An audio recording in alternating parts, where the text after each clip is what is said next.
Lawrence gang का खात्मा करने आया सबसे खतरनाक सुपर कॉप।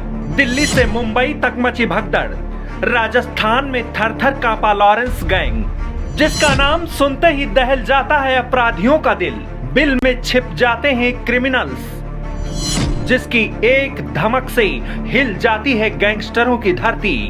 अब वही सिंघम करेगा लॉरेंस गैंग का सफाया।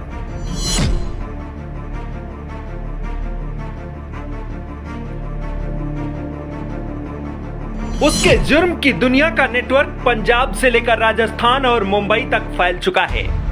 उत्तर भारत से लेकर पश्चिम तक वो खौफ का पर्याय बन चुका है। लेकिन अब उसके आतंक के खात्मे के लिए ऐसे खतरनाक खाकीधारी को लाया गया है, जो अब तक न जाने कितने खूंखार अपराधियों को पाताल लोक पहुंचा चुका है, न जाने कितनों का संपूर्ण सफाया कर चुका है। सरकार की तरफ से उसे जब से इस जुर्म के जंजाल के सफाए की जिम्मेदारी दी गई है, तब से कहा जा रहा है कि लॉरेंस गैंग की उल्टी गिनती शुरू हो गई है।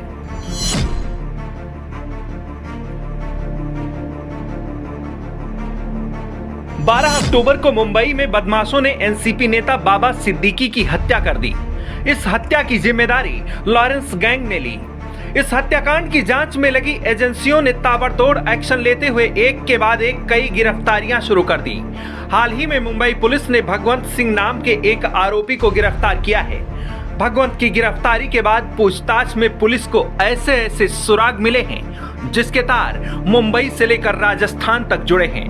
पुलिस की तफ्तीश में पता चला है कि बाबा सिद्दीकी हत्याकांड में इस्तेमाल किए गए हथियार राजस्थान से मुंबई लाया गया था। इसके बाद पुलिस जांच की ये आंच अब राजस्थान की तरफ मुड़ गई है। जांच में जुटी पुलिस भगवंत सिंह को राजस्थान लेकर आई, तो पुलिस को जो बात पता चली, उससे जांच एजेंसियों के होश फाख्ता हो गए। जांच एजेंसियों के मुताबिक बाबा सिद्दीकी की हत्या के पीछे एक बड़ा आपराधिक नेटवर्क काम कर रहा है और इस अपराध का एपिसेंटर राजस्थान में है।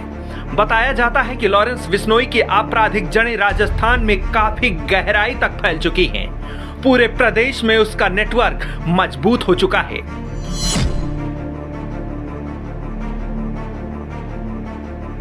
राजस्थान अब संगठित अपराध की जद में आता जा रहा है। ऐसे में प्रदेश सरकार इस अपराध की जड़ों को उखाड़ने के लिए एंटी गैंगस्टर टास्क फोर्स तैयार किया है, जिसकी कमान तेज तर्रार आईपीएस दिनेश एमएन के हाथों में सौंपी गई है। दिनेश एमएन के बारे में कहा जाता है कि वो ऐसे आईपीएस अधिकारी हैं जो बड़े बड़े गैंगस्टरों के सपने में हर रोज आते हैं। चलिए बताते हैं कौन है दिनेश एमएन, क्यों अपराध की दुनिया के बड़े बड़े आका उनके नाम से थर्राते हैं। राजस्थान के सिंघम कहे जाने वाले आईपीएस ऑफिसर दिनेश एमएन 1995 के आईपीएस ऑफिसर हैं। दिनेश एमएन खुद भी एक एनकाउंटर केस में 7 साल की जेल काट चुके हैं। एमएन के नाम से न सिर्फ अपराधी खौफ खाते हैं, बल्कि घूसखोर रिश्वत लेने वाले अधिकारी भी थर थर कांपते हैं। दिनेश एमएन पूरे 7 साल साबरमती जेल में रहे थे। इसके बाद फिर से उन्होंने भारतीय पुलिस सेवा ज्वाइन की। दोबारा से सर्विस में आने के बाद उनका सिंघम अंदाज जारी रहा। इस दौरान 4 साल की सेवा में दिनेश एमएन ने अपराध की दुनिया का बेताज बादशाह कहे जाने वाले गैंगस्टर आनंदपाल शर्मा का खात्मा किया।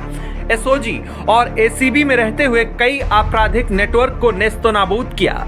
राजस्थान के बड़े उद्योगपतियों और पूंजीपतियों को हनी ट्रैप के जाल में फंसाकर करोड़ों रुपए ऐंठने वाली कई लड़कियों समेत कई पुलिसकर्मियों और वकीलों को भी गिरफ्तार किया। एंटी करप्शन ब्यूरो में आईजी के पद पर रहते हुए आईपीएस दिनेश एमएन ने कई ऐसे आईएएस, आईपीएस और आईआरएस समेत बड़े अधिकारियों को रिश्वत लेते गिरफ्तार किया था। यानी जेल से आने के बाद दिनेश एमएन ने प्रदेश के भीतर संगठित अपराध की कमर तोड़कर रख दी थी। अब जब राजस्थान एक बार फिर से अपराध की फौलादी जंजीरों में जकड़ता जा रहा है, तो एक बार फिर से इस आपराधिक नेटवर्क की जड़ें उखाड़ने के लिए दिनेश एमएन के कंधों पर जिम्मेदारी दी गई है। जिसके बाद कहा जा रहा है कि अब वो दिन दूर नहीं जब राजस्थान में पनपती आतंक की जड़ें जल्द ही उखड़ जाएंगी और लॉरेंस गैंग का भी प्रदेश से सफाया हो जाएगा। डेस्क रिपोर्ट, आज की खबर।